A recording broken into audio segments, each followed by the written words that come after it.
Flow Vision Media. Subscribe now or you killing yourself. Kill him, daddy, kill him. Kill him, daddy, kill him.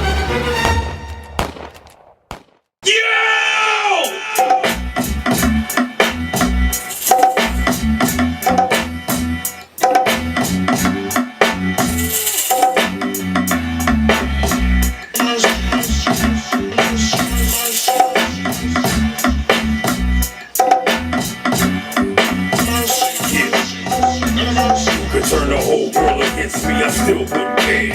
King of broken dreams, I'm still in there. Full court press me, the hatred is sexy. Walk with me, double D, silicone recipe. Put the squeeze on the soft and the fake.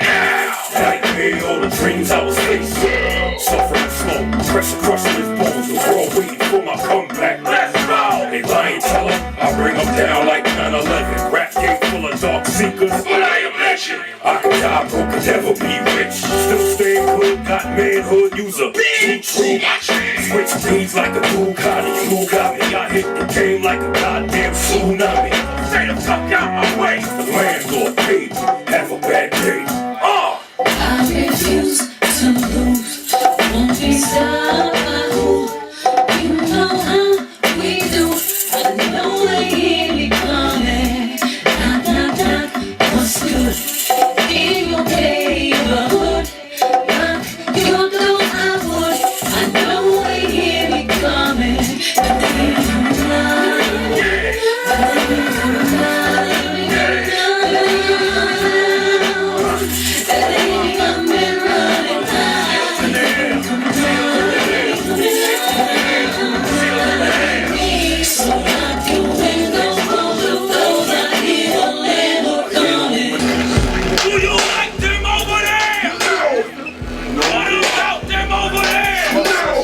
Yo, they said we gotta leave! We don't like them boys, we don't like them. No, we don't like them boys, we don't like them. Sword and shield, motherfucker, we gon' fight them. And send their ass back home, boy, I then, yeah. Said we can't shine, so it's dark outside. Yeah, said we gotta move. No, fuck you! They said it's their world and we just live in it. Be happy to eat shit, die. Let's get it! Can't watch me off my pivot. Yeah. Crush them and get vivid. Yeah. Thinking that you fucking, I say fuck it, then you finish. Indian rain dance, let the lightning strike them. You damn right, we don't like them. Yeah. We feasting, we eating. Who gon' stop it? Never creeping, I'm picking your dog. You gon' stop it? Wanna keep hoe and bully? Well, please don't you push me like it's CeeLo. My people's a fucking mob like Willie. Recording. You know, they might present you, but it is what it is. Yeah, we back. Rob Black, Flow Vision Media, Smoke Session. We in the building with L.H.Mercy. Yeah. You know, we just getting into this thing on L.H.Mercy, man. I just want to ask you some questions, man. Like, explain your style, man. 'Cause you got a big voice under there. I mean, a little bit before you. The style is, you know, you actually with the influences, bro. Like I said, well, I'm a kid of the golden era, a baby of the golden era. So, of course, being from New York and growing up listening to what we listen to, rhyming wise, Rakim, Coogee Rap, Big Daddy Kane. That's what a lot of dudes refer to as the Holy Trinity. But then you also had, you know, elements of early KRS-One, which is, you know, street savvy dude, and then he had other content, and then Public Enemy, just the theater of them having their own army. And so my favorite MCs was Rakim, Kane, Coogee Rap, for the mechanics of rhyming, and then Chuck D and KRS-One, because they just had like that regular dude look to them, and you could see them going to the store, but then they would have just powerful shit to say. There will never really be justice on stolen land. Right. You know what I'm saying? Like he would just all in the officer. He just was just one of them dudes, but he did everything. Right. So, you know, with that, I never knew I was gonna go on to be Lord Have Mercy, but like a lot of dudes, you rhyme, you know what I'm saying, something that's a hood tradition, so you do it.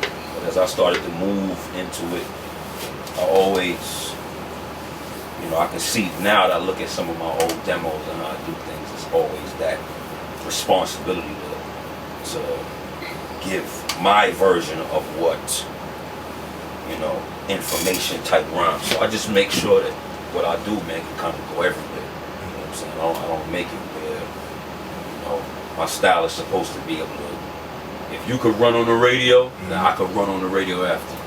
If you could run into a cipher, then I'm gonna be able to run on the cipher after. Like when y'all see the, you know what I'm saying, I did the freestyle for y'all. Right. That's just bars. Right. That ain't fire, straight fire. You know what I'm saying?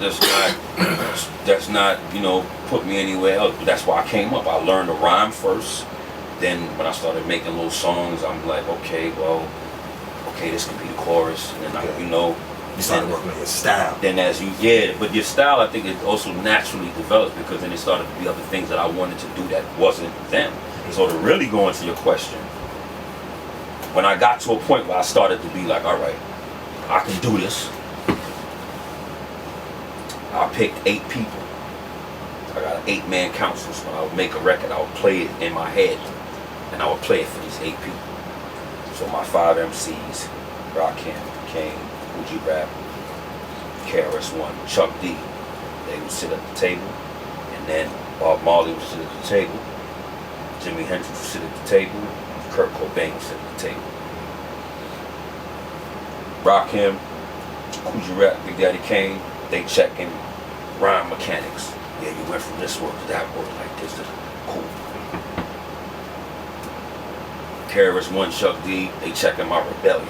Am I gonna say some shit that's gonna buck the system a certain way? Okay.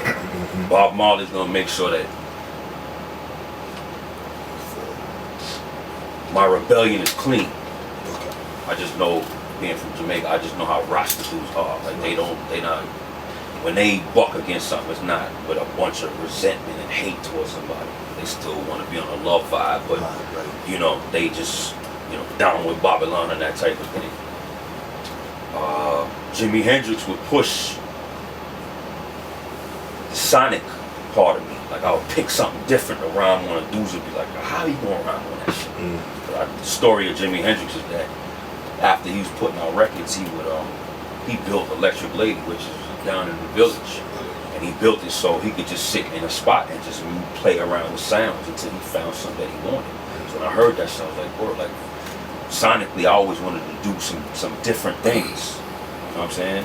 And then Kurt Cobain is just a dude who became this mega dude and made songs just about the most painful shit because, and where I really started to first like him, I found out that when NWA album came out, he couldn't stop playing it. So I'm thinking, this white boy from Seattle played NWA all day, every day, and didn't listen to anything else when that shit came out. That's what made me lean into his work and be like, okay. It kind of brought me to a space where pain is pain. It sounds different. It might, you know, look different. He got purple hair. But for you to sit there and listen to Ice Cube back then, when he had black people, like, what is he doing? His NWA sounded like, dude, other people cursed in hip hop before them, but they just did something where you was like, come on, dog. They was out with it. It was just, you know, fuck the police. But it's just the shit that they was talking about. Even when Q got on the solo shit, he was talking about kicking pregnant bitches in the belly and shit like that. I'm like, this nigga's crazy. So my style, you know, it comes from all of the musical influences I like. You know what I'm saying? Where I definitely felt like I could pull those things off, or the things I like about these people, I would want to hear it in my music too. When you get Lord Have Mercy, where's that name come from? Where's that name stuff from? Well, before I was Lord Have Mercy, I went, when I was officially running around in the open mic circuit, which was Lyricist Lounge, I had another name. I was always going from my life or whatever. So at that time, I was feeling like I was moving through my life like like a Terminator. You know what I'm saying? Where it doesn't have feelings, but it has to go through emotions. So my name back then was Rugged Raw More, M.O.R.E. Morbid Origin, Robotic Enigmas. That was my name back then. So that's what they were saying. I was Optimus Prime. Yo, the Optimus Prime, nigga. Roll out. That type of shit. So, my first introduction to this business on a large scale, a group at the time that was popping. A dude was carrying bags for them, they roadie, and they was playing my demo all through the airport, whatever, and this dude was always there. So he was like, yo man, I love that dude, he's ill, I want to work with him one day. And I was like, yeah, happens to be, long story short, he gets a deal before I get a deal. He happens to have one of the biggest records of the 1990s. If I say his name, I'm doing him a favor. I'm not doing him a favor. Well, basically, if you go through M.O.R.E., you kind of pick where it's at. He just happened to be the lead off of one of the biggest movements in young black history, and young black music, and things of that nature. But so I'm in a place where I want to change my name now. So I started playing around with certain names, and I'm like, okay, I need to crush my last name. So it was Lord Have Mercy More. I was still kind of holding on to it, but when dudes found out that I was going to be Lord Have Mercy, they stopped fucking with More. They stopped calling me all that shit. It was just Lord Have Mercy. I'm like, dude, I can't take that name. You can't call yourself that shit. I said, the dude with that name would have to be some other shit. Yo, dude, you are some other shit, son. You don't rhyme like nobody else. You don't sound like nobody else. Shit, you be talking. You sound like you on top of a mountain rhyming the dude, So that need to be yours. So I'm like, if I'm gonna take the name, or if I'm gonna take that shit on, I need to make sure that there's a science behind it. Because we also come from a time when you had to have science behind the shit. I'm the old dirty bastard. Because there's no father to my style. Your shit got to mean something. So when I put the science together with that shit, just looking at how it was and how I always kind of used to be outnumbered, just in terms of I would go places and watch dudes just kind of change themselves around from who they are to being something else. I'm like, you know what, I'm gonna need to do something that touches everything that we are, specifically dealing with us as black dudes in the hood. So you got certain dudes that they might do bad shit, but they're not bad dudes. We got certain good dudes that do bad shit. So what are the thing, and just, the Jamaican thing is a thing just in terms of the spirituality and a couple other things, but the Lord Have Mercy thing, you have to touch on all the things that are relevant to the human being. So what's relevant to a slave, what's relevant to a slave owner, what's relevant to Sean Bell, what's relevant to the dudes that shot Sean Bell. I guarantee you, everybody is going to be betrayed in their lifetime. So the first time that you was betrayed, reemo, they will betray you. Blessed is he who's man, so I'm coming with a betrayal. So betrayal is going to allow you to start, get the aggression going. You know what I'm saying? So it's the different things in it. I don't do it every record because it'll be too much, but now that I've found it to where I can make it, like the song I'm going to do later for y'all, Stick to Mine. That's a Lord Have Mercy record. And I also had to kind of create other parts. So Landlord is like, Brooklyn, regular, on the train. You know what I'm saying? But Lord Have Mercy is like everything that's in the human experience, you are not going to be able. So, love. Some people know what it is. Some people don't know what it is. DMX doesn't know what that is because of the situation with his moms. I know there's a dude I watch, he's a billionaire. Parents never loved him. Parents don't care about the dude. He a heroin dude. Both of those dudes find themselves where they were both going to be on that Dr. Drew joint. The fat dude that was on Dr. Drew, a couple of joints, I happened to be watching him. I'm like, yo, his father's like some oil mogul dude or something. This dude, when you get down to it, his parents never cared about the dude. You know what I'm saying? Hey, Miss Rivera, make him a sandwich. And they go about their way and they go, you know what I'm saying? So you look at this dude had problems with his moms. And this dude had problem with his parents. This dude's broke and black in the hood. This dude's white and rich as a billionaire. And they both end up basically about to go see the same dude. I'm saying, that's why I don't like this shit no more, man. These niggas from where I'm from, you know what I'm saying? Like these motherfuckers, Christopher Columbus or some shit, they discover rap music, they discover hip hop, you know what I'm saying? They can decide who to be here and who can't be here. Subscribe now or you killing yourself. Kill him, daddy, kill him.